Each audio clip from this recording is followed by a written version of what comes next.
자, 오늘은 12장 14절부터 볼게요. 너희를 박해하는 자를 축복하라. 축복하고 저주하지 말라. 즐거워하는 자들과 함께 즐거워하고 우는 자들과 함께 울라. 서로 마음을 같이 하며 높은 데 마음을 두지 말고 도리어 낮은 데 처하며 스스로 지혜 있는 책 하지 말라. 아무에게도 악을 악으로 갚지 말고 모든 사람 앞에서 선한 일을 도모하라.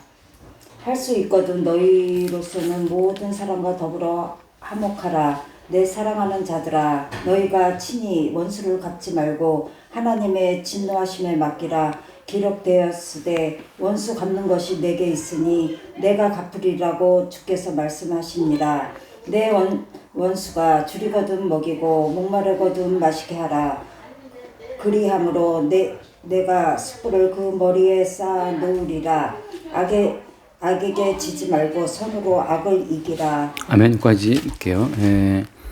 이제 오늘은 같은 맥락인데, 그러니까 예수 그리스도의 몸의 입장에서, 예수 그리스도의 몸의 관점에서 외부적인 상황을 대하는 어떤 방법을 말하고 있어요.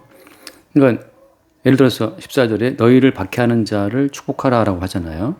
너희를 박해하는 자를 축복하고 저주하지 말라 이렇게 말씀하실 때는 이거는 이제 그리스도 예수의 몸이 그리스도 예수의 몸을 박해하는 외부의 어떤 세력에 대해서 그리스도 예수의 몸이 반응하는 그 반응을 말하고 있는 거예요.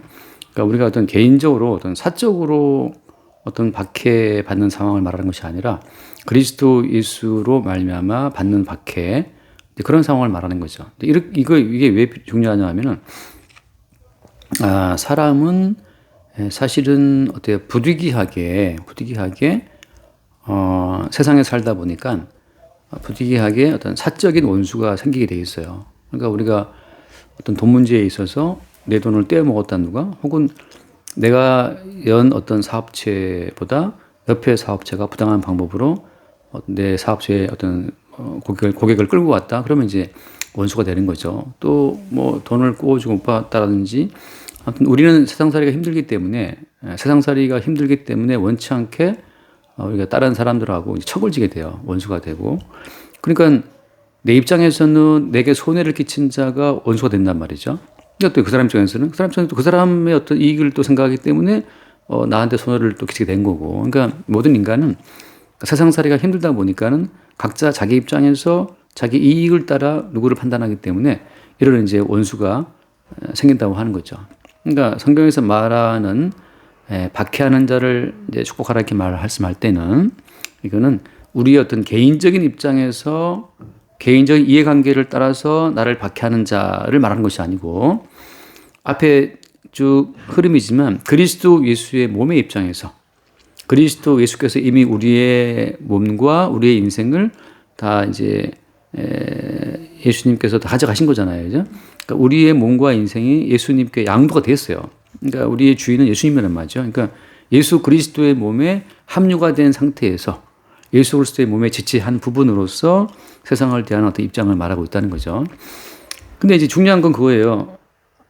이 세상이라고 하는 것은 살기가 힘들어서 다 각자 개인적인 원수, 개인적인 어떤 그 박해하는 자들을 다 갖고 있다는 거, 그것 자체를 말하는 것이 아니고 그리스도 예수의 몸의 입장에서 지금 발생되는 원수를 말하고 있다는 거, 그게 중요한 거죠. 근데 또 하나 이제 그 참 재미있는 초점은 그거예요. 하나님께서 그러니까 처음부터 모든 사람들을 그냥 골고루 사랑하시면 누구를 박해하거나 뭐 이럴 이유가 없어요. 악으로 악을 갚지 말라. 이렇게 하나님이 모든 사람을 다 골고루 잘 살게 하시면 누구를 괴롭힐 것도 없고 원수가 될 것도 없고 여기 말씀처럼 뭐 내 원수가 배고프면 먹여라 이런 것도 할 거 없죠. 하나님이 모든 인간들을 골고루 잘 살게 하시면 이런 원수가 나타날 필요가 없어요. 뭐 너희가 친히 원수 갚지 말고 하나님께 맡겨라 이런 말씀도 할 필요가 없어요. 그런데 성경을 보게 되면 인간들 사이에 피차 척을 지고 원수가 되도록 그 모든 상황 자체를 허용하신 분은 누구예요? 여기 주님 하나님이란 말이죠. 그러니까 우리가 잘 생각하다시피 가인과 아벨이 있었는데 지금 이제 성경적인 원수의 개념을 말하고 있는 거예요. 가인과 아벨이 있었는데 하나님이 가인과 가인의 예물은 안 받았잖아요. 거절했어요. 근데 어떻게 아벨이 드린 제물은 받았단 말이죠. 이 차별.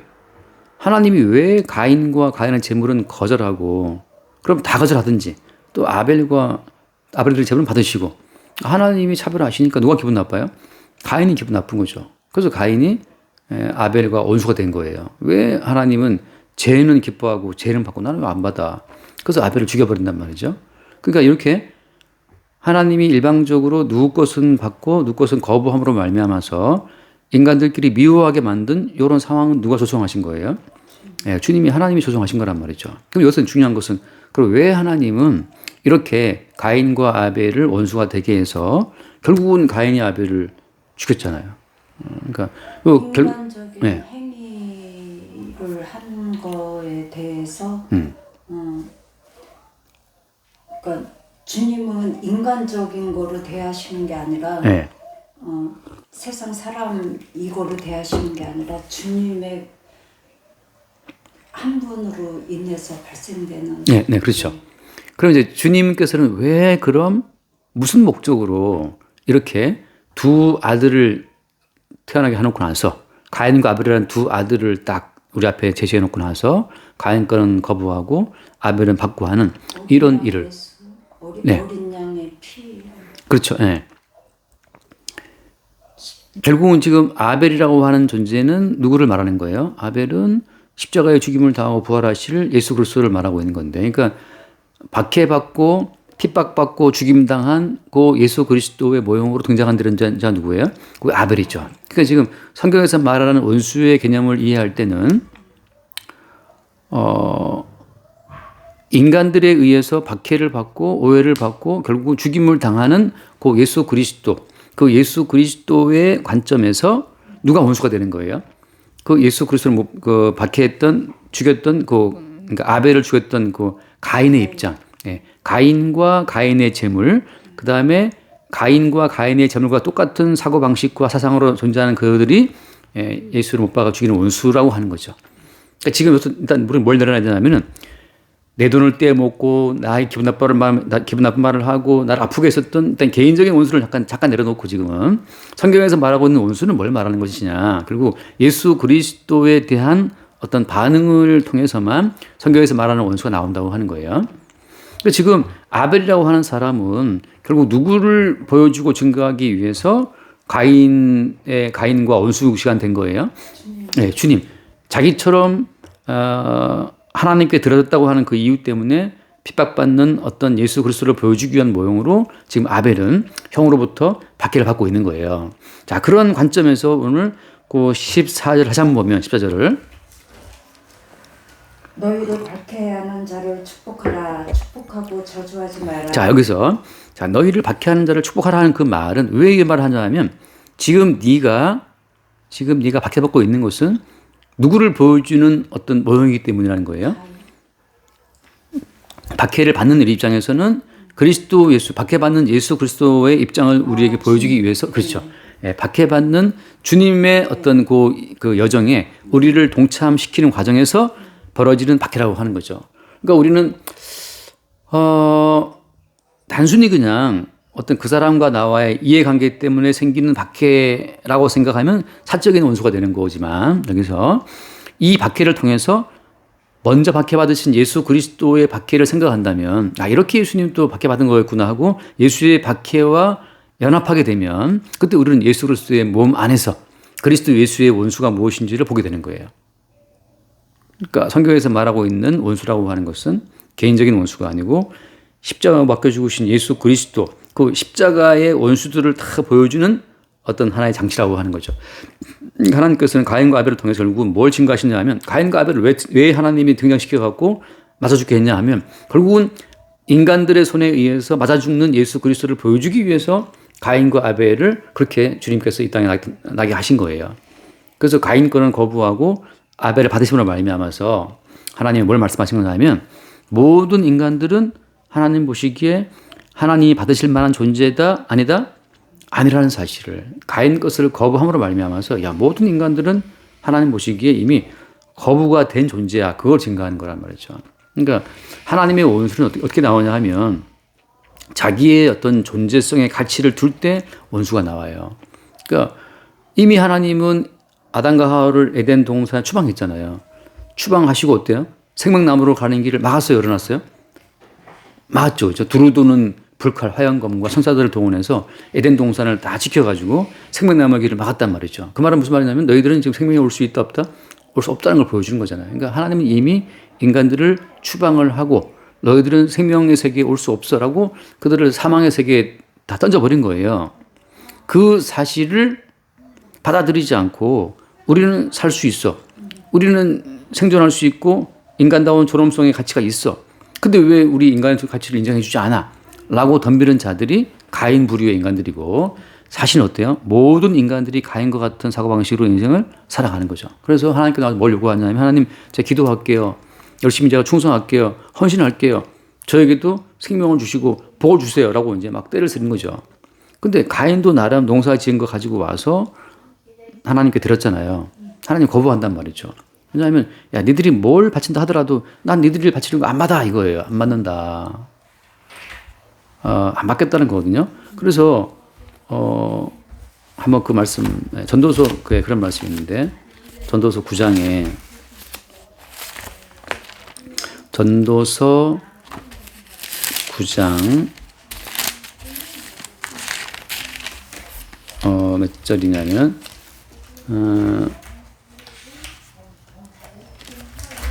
2절 말씀 볼게요. 9장 2절에 보면 9장 2절 예. 모든 사람에게 임하는 그 모든 것이 일반이라 의인과 악인 선한 자와 깨끗한 자와 깨끗하지 아니한 자 제사를 드리는 자와 제사를 드리지 아니하는 자에게 일어나는 일들이 모두 일반이니 선인과 죄인 맹세하는 자와 맹세하기를 무서워하는 자가 일반이다. 자, 그래서 결국 뒤에 보면 나오죠. 모든 사람의 결국은 일반이다. 결국은 뭐냐 마지막에 그들의 평생에 미친 마음을 품고 있다가 후에는 죽은 자들에게로 돌아가리라 이거거든요. 다시 말해서 제사를 드리는 자나 드리지 않는 자나 예배에 나오는 자나 안 나오는 자나 선한 자나 뭐 악인이나 의인이나 다 죽는다는 거예요. 이 말은 무슨 말이냐? 인간들끼리 이렇게 내가 착하게 살면 하나님 기뻐하시겠지. 그것도 죽음으로 가는 것이고 막 사람을 악하게 살았다 하더라도 주님 보시기에 어차피 죽음 가는 것이고 에덴에서 추방된 이후로 모든 인간들은 각자 자기 나름대로 뭐 이렇게 선하게 바르게 깨끗하게 뭐 제사를 드리고 뭐 맹세를 하고 이렇게 살아간다 가면 기뻐하시겠지라고 이제 생각하는 거예요. 근데 하나님 그걸 다 어떻게 다 안 받아요. 가인이 농사한 걸로 죽게 들었으나 주님이 안 받으시는 것처럼 인간들이 의롭게 살거나 착하게 살거나 제사를 드리거나 뭐 예배를 나오거나 뭐 예수를 믿는다고 설치거나 하나님 다 안 받는다는 거예요. 그러니까 인간들이 벌이는 모든 행위를 다 거부하신다. 이게 지금 하나님께서 가인을 통해 보이시는 메시지예요. 너희들 그건 안 받아. 그럼 뭐야 아까 말씀드린 미친 마음을 품다 결국 죽는다고 했잖아요. 전도서 9장 3절에서 결국은 죽는다. 그 말씀처럼 아벨은 지금 우리의 존재는 하나님 보시기에 받아들일 수가 없구나. 그래서 아벨이 뭘 받았어요? 그래서 어린 양을 죽여서 그 어린 양의 죽음을 앞세워서 하나님께 나간 거. 하나님 앞에 우리는 죽어 마땅한 자입니다. 그냥 선을 행하거나 악을 행하거나 제사를 드리거나 안 드리거나 예배를 나오거나 안 나오거나 하나님 보시기에 우리는 다 죽어 마땅한 자가 맞네요. 라고서 그 죽음을 고백한 것이 어린 양의 그 첫 새끼, 첫 번째 그 새끼를 죽여서 어린 양의 장자죠. 그 첫 새끼를 죽여서 그 기름을 분류해서 하나님께 드렸다고 하는 거예요. 결국 아벨이 드린 것은 결국 죽음을 드린 거예요. 하나님 보시기에 저는 죽어 마땅합니다. 요 아벨이 드린 제물이 십자가에 못 박힐 때 한병 강도가 말했잖아요. 우리가 이렇게 못 박혀 있는 것은 당연하거니와 저 사람은 죄가 없다라고 했거든요. 그 구원받은 강도가. 그런 것처럼 십자가에 못 박혀 보니까 우리가 죽음 마땅하다. 그 자기의 죽음 마땅함을 인정한 그 강도의 고백이나 아벨이 드린 어린 양의 죽음이나 같은 맥락인 거예요. 여기에서 이제 자기의 마땅한 죽음을 받아들인 자만이 결국은 아벨이 드린 그 어린 양의 죽음처럼 어디에 합류가 되는 거예요. 십자가에 죽임당하신 예수 그리스도의 죽음을 비로소 이해하고 받아들일 수 있어요. 예수님의 죽으심은 마땅히 죽어야 될 나의 죄를 대신하였다는 사실을 맞는 거죠. 그래서 강도가 말한 것처럼 우리가 이렇게 못 박혀서 헐떡거려 죽는 것은 당연한데 저분은 죄가 없다 그러거든요. 근데 저분은 죄가 없는데 왜 죽는 거지? 아, 죽어 마땅한 나 때문에 죽는다는 사실을 강도가 아는 거예요. 그래서 그 강도, 구원받은 강도는 자기의 죽어 마땅함을 인정하고 예수와 함께 죽음에 들어가잖아요. 그때 주님 하신 말씀이 뭐였어요? 네가 오늘 나와 함께 나오네 있으리라. 그러니까 예수와 함께 죽는 자만이 예수와 함께 살아나는 거예요. 동시적으로. 예수와 함께 죽은 자만이 예수와 함께 살아난다는 거죠. 자, 이것부터 중요한 거예요. 예수와 함께 죽어서 예수와 함께 살아난 자는 이제 누구와 연합된 자예요? 이제 주님과 연합된 자이기 때문에 이제 그 속에 누가 살아요? 주님이 살아서 주님의 몸으로 기능하는 거예요.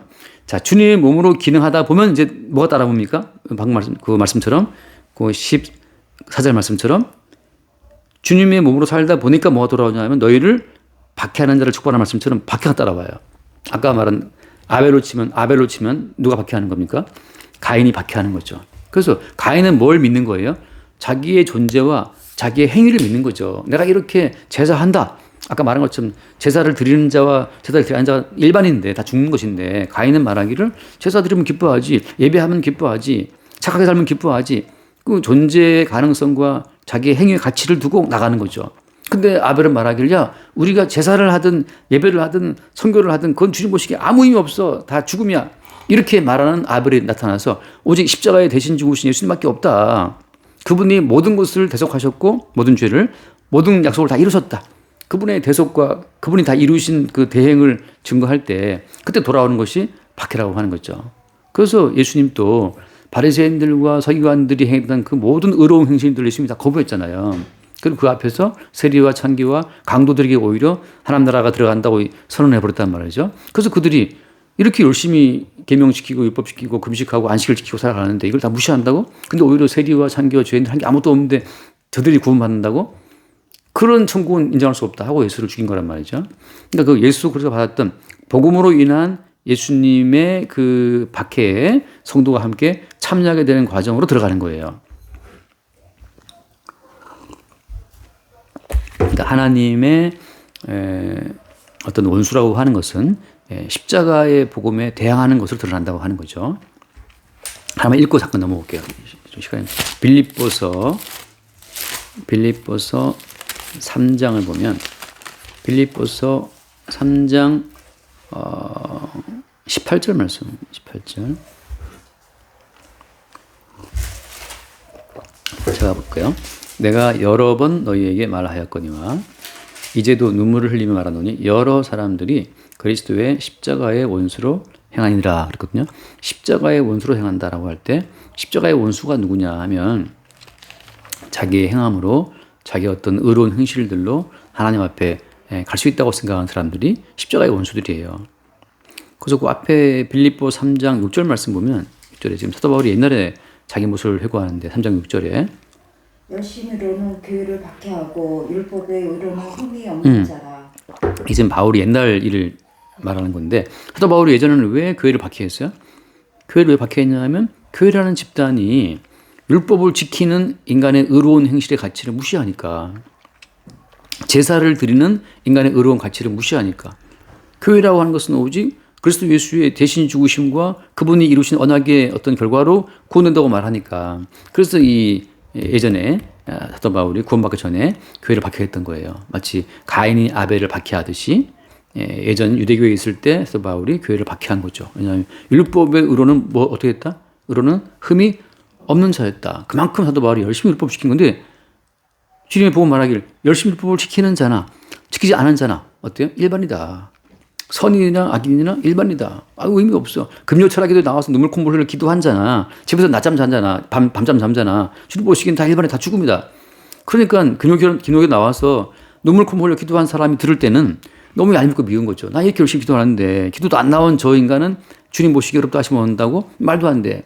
그래서 이제 가인 아벨 죽듯이 자기의 행위로 뭔가를 투입한 사람이 결국 그리스도 예수의 피로만 생산된 교회를 박해하는 거예요. 율법적인 자기의 의로운 가치를 무시하니까. 그래서 이제 그런 흐름으로 지금 여기서 말하는 원수가 등장하는 겁니다. 내 돈 떼먹었던 원수가 아니고 지금 그리스도 예수님과 연합된 자, 그리스도 예수의 십자가의 가치를 훼손하는 그 방식으로 원수가 나오는 거예요. 네, 하나만 더 읽어볼게요. 마태복음 5장에 같은 맥락이라서 마태복음 5장 8절. 마태복음 5장. 마음이 청결한 자는 복이 있나니 그들이 하나님을 볼 것이며 화평하는 자는 복이 있나니 그들이 하나님의 아들이라 일컬음을 받을 것이며 의를 위하여 박해를 받는 자는 복이 있나니 천국이 그들의 것입니다. 나로 말미암아 너희를 욕하고 박해하고 거짓으로 너희를 거슬러 모든 악한 말을 할 때에는 너희에게 복이 있나니 기뻐하고 즐거워하라. 하늘에서 너희의 상이 큼이라. 너희 전에 있던 선지자들도 이같이 박해하였느니라. 자, 여기 보면 이제 10절에서는 의를 위하여 박해를 받은 자는 복이 있다라고 하잖아요. 그래서 그 다음에 어때요? 그 다음 11절 말씀에서는 10절에서는 의를 위하여 박해받는 자 말했고, 그 다음 11절에서는 나로 말미암아 너희를 욕하고 박해하는 자, 그죠? 나는 누구? 예수님 말씀하는 거잖아요. 그러니까 의를 위하여 곧 예수를 위하여예요. 그러니까 예수님 때문에 누가 너희를 박해했다면 기뻐하란 말이지. 왜? 너에게 상이 있다는 거죠. 왜냐면 너는 그리스도 예수의 몸에 이미 합류가 됐다는 뜻이에요. 그러니까 지금 아벨이 왜 박해받았냐 하면은 아벨의 인생은 예수 그리스도를 보여주는 모형이기 때문에 아벨 속에는 예수님 때문에 박해받은 거거든요. 아벨이. 그래서 아벨은 구원받고 주님 나라에 있는 거예요. 그런 것처럼 지금 예수 그리스도로 말미암아 벌어지는 그 박해, 예수님의 십자가의 봉으로 발생되는 그 원수 관계, 그걸 지금 두고 하는 말이라고 하는 거예요. 일단 성경에 말하는 원수는. 자, 돌아와서 이제 로마서 12장 14절 말씀은 이렇게 이해되죠. 박해의 어떤 개념 자체가 사적으로 어떤 이해관계에 따른 박해가 아니고 복음의 근거를 둔 박해의 상황이라고 하는 거. 그다음 이제 15절의 말씀 보면 같은 흐름이에요. 즐거워하는 자들과 함께 즐거워하고 우는 자들과 함께 울라. 예수님 항상 보면서 같은 맥락에 그런 말씀했잖아요. 하나님은 햇빛을 의로운 자와 불의한 자에게 비신다라고 하잖아요. 또 비를 악한 자와 선행에도 비를 동시에 내린단 말이죠. 왜 그렇게 하시는 거예요? 언제까지? 자, 주님께서 계속 그들에게 햇빛을 주시고 비를 주시는 그 이유는 주님이 구원할 자와 주님이 버릴 자의 그 분량을 채우는 과정이에요. 그래서 그 뒤에 12장 지금 보고 있으니까 12장 보고 그 뒤에 보면은 20절 말씀. 내 원수가 줄이거든 먹이고 목마르거든 마시게 하라. 그리함으로 내게 숯불을 그 머리에 쌓아 놓으리라. 네, 결국 원수가 줄이면 먹여. 하나님 아버지도 악한 자에게 햇빛을 비추고 비를 내리신단 말이죠. 그런 것처럼 너도 원수에게 줄이면 먹이고 목마르면 마시게 해라 말이죠. 그렇게 하는 건 뭐 때문이냐면 그 원수들을 구원하기 위한 아니고 뭐 때문이에요? 숯불을 그 머리에 쌓아서 최후의 심판 날에 그들에게 온전한 심판의 분량을, 그러니까 심판받아 마땅한 그들의 실상을 주님이 드러내는 거예요. 이게 중요한 겁니다. 그렇게 악한 자에게 우리가 막 먹이고 마시고 선을 행하면 그들이 변화가 되어서 착한 사람이 될 것이다. 그런 차원이 아니에요.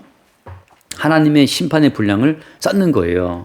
다시 말해서 가인은 주님께서 가인을 창조할 때에는 그 예수님의 십자가를 박해한 자로 하나님 가인을 지으신 것이고, 아벨을 지을 때는 예수 그리스도와 한 몸으로 연합되게 하려고 예수님의 삶을 미리 보여주는 모형으로서 예수 하나 된 자로서 아벨을 지었단 말이죠. 그러니까 여기서 하나님이 애초에 지으신 그대로 영생 얻을 자는 영생 얻는 짓으로 가는 거고, 하나님이 미워하시는 자는 결국은 악한 일을 하다가 결국 어디로 갑니까? 결국 지옥 갈 자는 지옥으로 가는 거예요. 그 지옥 갈 자와 천국 갈 자를 선명히 나누는 것. 그게 주님께서 자기 백성을 통해 하실 일이라고 하는 거죠. 그러니까 우리가 뭐 누구를 잘 대해서 그를 뭐 변화시킨다, 그런 생각을 할 필요가 없는 게 결국 그건 주님 하실 일이고, 주님은 어떻게 우리를 통해서 여기 말하는 것처럼 숯불을 머리에 쌓는 것처럼 그 악인들의 악의 분량을 쌓는 거예요. 하나님이 이스라엘 백성들을 애굽에서 끄집어내서 가나안 땅으로 들여보낼 때, 그때 하나님이 이스라엘 사람들에게 가나안 땅 사람들을 변화시켜라 라고 말했나요? 아니죠.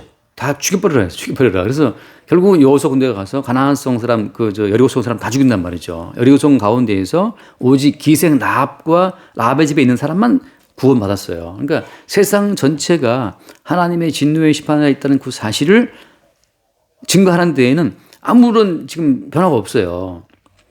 단지 거기서 우리는 하나님 보시기에 죽어 마땅한 자였네 라고 깨달은 자만이 기생 라합집처럼 붉은 줄을 달아매고 이 땅을 멸망시키고 오는 여호수아 군대를 기다리는 거죠. 그러니까 성도 입장에서는 이 땅을 심판하러 오신 예수를 기다리고 있는 입장이기 때문에 누구를 뭐 바꾸어서 잘 살아보고 뭐 화목하게 잘 살아보자 그걸 지금 기대라고 말씀하는 게 아니에요.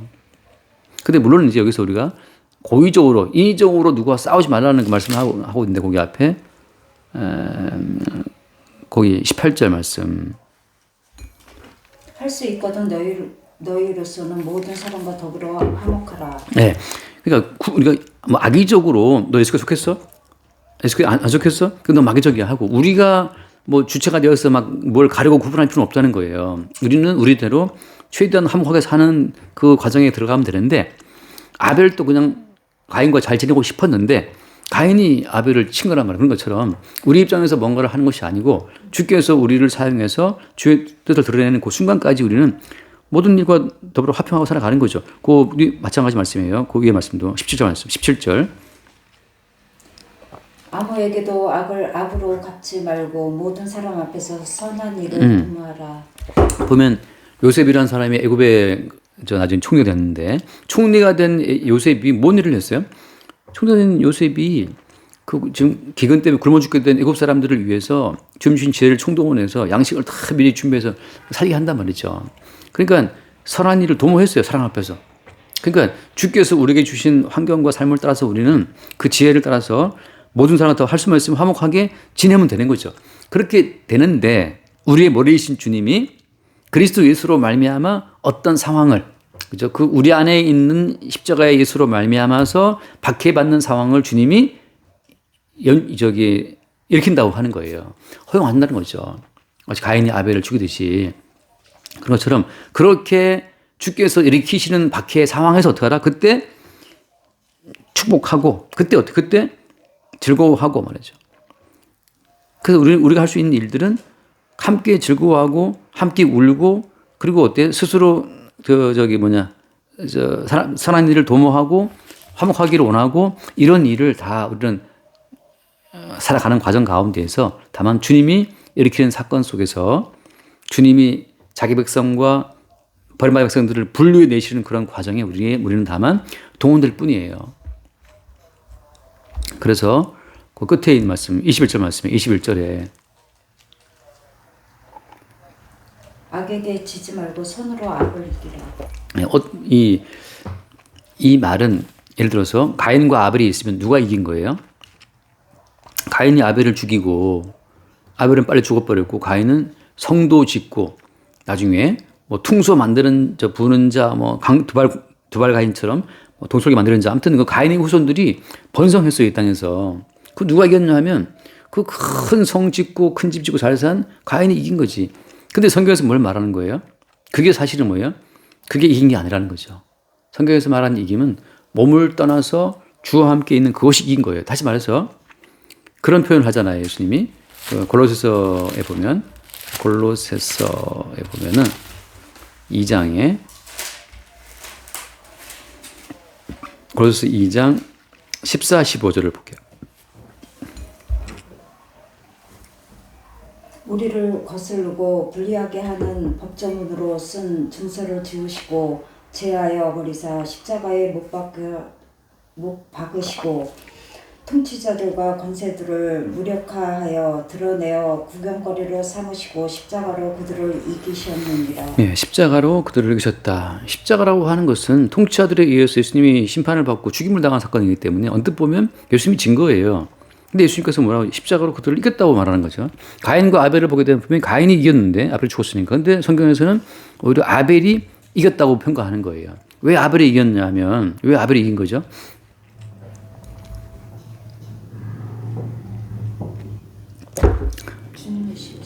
네, 예수님의 십자가의 삶에 연합됐기 때문에 이긴 거예요. 예수님과 함께 죽는 자만이 예수님과 함께 영원한 생명에 들어가거든요. 그러니까 중요한 건 마지막에 영원한 생명에 들어간 자가 누구냐. 예수님과 함께 죽은 자가 예수와 함께 생명에 들어간다고 하는 거. 똑같아요. 지금 예수님이 십자가로 이겼다는 말은 무슨 말인가 하면 예수님이 십자가에 죽는 죽음을 통해서만 다시 어때? 영원한 생명의 세계가 열린단 말이죠. 예수님이 만유의 주로 세워지게 될 그 새로운 생명의 세계라고 하는 것은 예수님의 죽음으로만 열려요.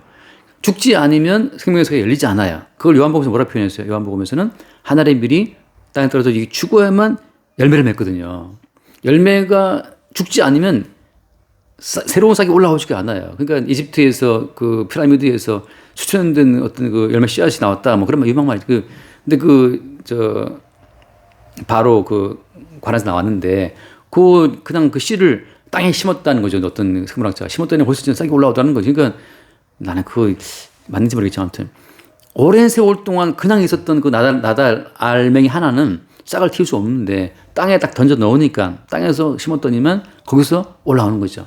하늘의 밀이 죽어야 그 밀 속에 숨어있던 생명이 튀어나오는 것처럼 예수 그리스도의 죽음은 사실은 근데 끝났네 이제 끝났네라고 하는데 그거는 인간들이 아는 목숨의 세계는 끝났는데 인간들이 모르는 새로운 차원의 생명의 세계가 예수님의 죽음을 통해서 열린 거예요. 그러니까 예수님의 십자가의 죽으심은 새로운 생명의 세계를 여는 열쇠라고 이게.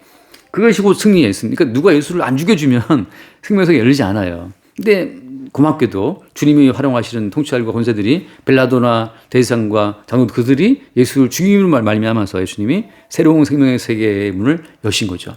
아벨이 왜 이긴 것이냐? 예수님과 함께 죽음으로 말미암아서 그 생명의 세계에 들어간 것이고 한편 강도가 왜 이긴 것이냐? 그 강도는 주와 함께 오늘 밤 낙원에 있음으로 말미암아서 이긴 거거든요. 이 땅에 더 살아봐야 인간의 어떤 공고함 자체는 그건 끝도 없어요.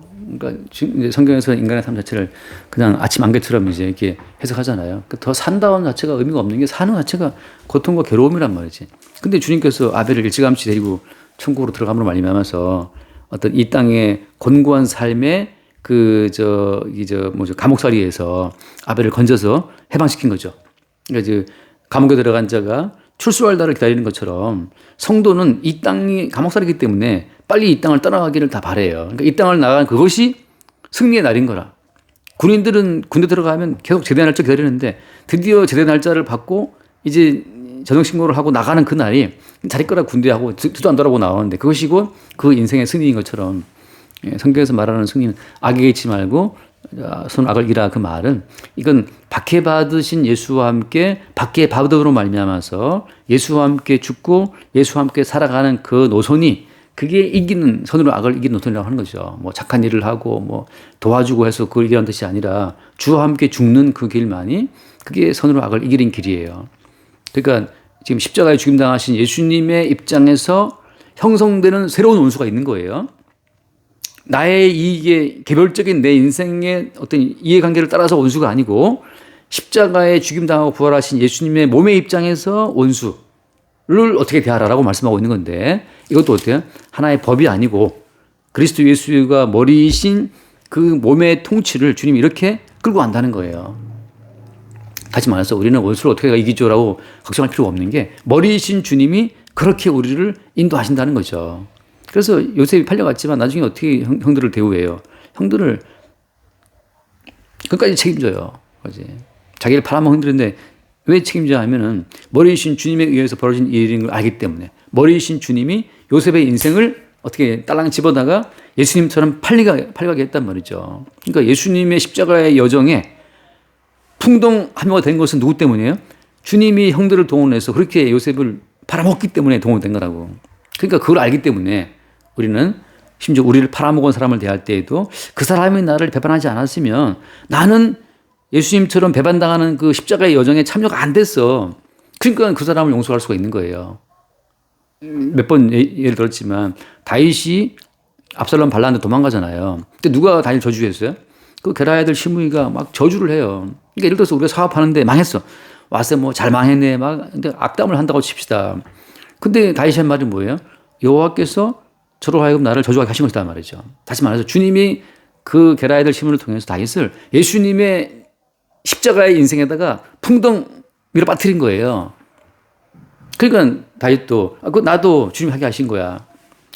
나중에 주님이 그 게라의 시므이를 처리한단 말이죠. 그런 것처럼 성도의 인생이 그 그리스도 예수, 머리이신 그리스도 예수에 의해서 이 말씀이 이루어지는 과정으로 밀려가는 거지. 우리가 미리 앞장서서 나를 네가 욕했어, 내가 용서해 줄게. 그 억지스러운 어떤 그 자비와 인내는 한계가 있어요. 나중에 더 크게 폭발해 버려요.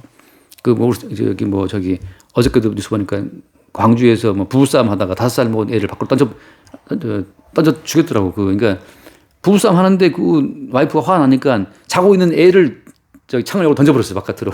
아파트 바깥으로. 12층인가? 이게, 그러니까 서로 사랑해서 결혼했겠지. 사랑했으니까 애도 낳겠지. 근데 이게 참고 그게 참다는 것이 언젠가 폭발하는 그 뇌관을 더 꾹꾹 그냥 화약을 채우고 있는 거지. 화약을 채우는 과정이 이 참는 과정이에요. 나중에 폭발하면 더 터져버려요. 여기서 오늘 하실 말씀은 머리이신 그리스도가 자기의 몸된 지체들을 이런 방향으로 인도한다고 말씀하고 있는 거예요. 그래서 그 많은 성도들이 원치 않게 그 원수로 박해받는 길로 가게 되고, 원치 않게 깨닫고 용서하게 되고, 원치 않게 그리스도 예수에 속한 사람과 그렇지 않은 사람 분류하는 길로 가게 되고, 그런 가면서 십자가에 죽임당하신 예수 그리스도만을 증거하는 용도로 간다는 거죠. 왜? 머리이신 그리스도 예수를 증거하는 목적으로 그의 몸이 기능하고 있기 때문에. 그러니까 우리의 모든 몸도 십자가에 죽임당하신 예수와 함께 죽임당하고 다시 그와 함께 사는 그 길로 인도받는다는 거죠. 마지막으로 그렇게 가면서 어때요? 가면서 우리는 또 우리대로 살아보겠다고 막 아둥바둥 원망한단 말이죠. 그러니까 어때요? 일차적으로 그리스도 예수에 연합되지 않은 개인적인 나의 자아가 일차적으로 주의 원수가 돼요. 그러니까 내가 바로 예수를 찌른 자였다. 개인적으로 나 살아보겠다. 예수가 이제 베드로가 예수를 세번 부인하잖아요. 살아보겠다. 그런 것처럼 1차적인 주의 원수는 누구예요? 그러니까 우리 자신이에요. 우리 개인적인 삶을 생각하고 사적인 어떤 영광을 생각하면서 우리는 계속해서 불평 원망하면서 우리의 머리이신 예수를 계속 거부하고 밀친단 말이죠. 1차적인 원수는 우리예요. 근데 머리이신 주님이 그 사실을 알게 하면서 한 번 더 우리 안에 십자가의 사건을 발생시키죠. 이러한 나 때문에 예수님이 십자가에 죽으신 것이구나. 그렇게 예수의 몸에 합류가 될 때 이제 바깥에 원수가 보이고 바깥에 박해하는 자들과 바깥에 미워하는 자들을 보이면서 제가 지금 드린 말씀처럼 그런 예수님의 몸의 입장에서 십자가의 원수들을 쭉 보는 상황으로 간다고 하는 거죠. 여기까지 하겠습니다. 주님 감사합니다.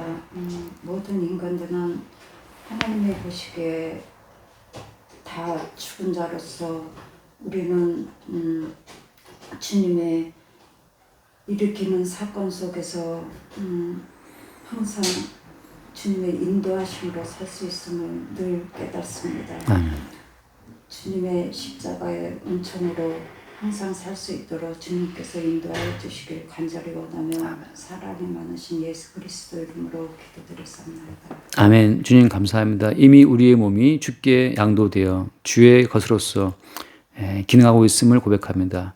그럼에도 불구하고 우리가 독자적인 우리의 개인적인 인식으로 개인적인 삶을 구상하고 그리스도 예수의 머리이심에 복종하지 않는 주의 원수에 된 행실들을 나타내고 보임을 주님을 새롭게 발견하게 하시고 주의 원수된 자들을 끌어안으시는 주의 십자가의 인내와 용서를 새롭게 볼 수 있도록 축복하여 주옵소서. 그래야 우리도 주와 함께 죽고 주와 함께 사는 십자가의 여정을 통해서 그리스도 예수의 원수들이 어떤 존재들인지를 새롭게 볼 수 있도록 인도하여 주옵소서. 우리 주 예수님을 기도드립니다. 아멘.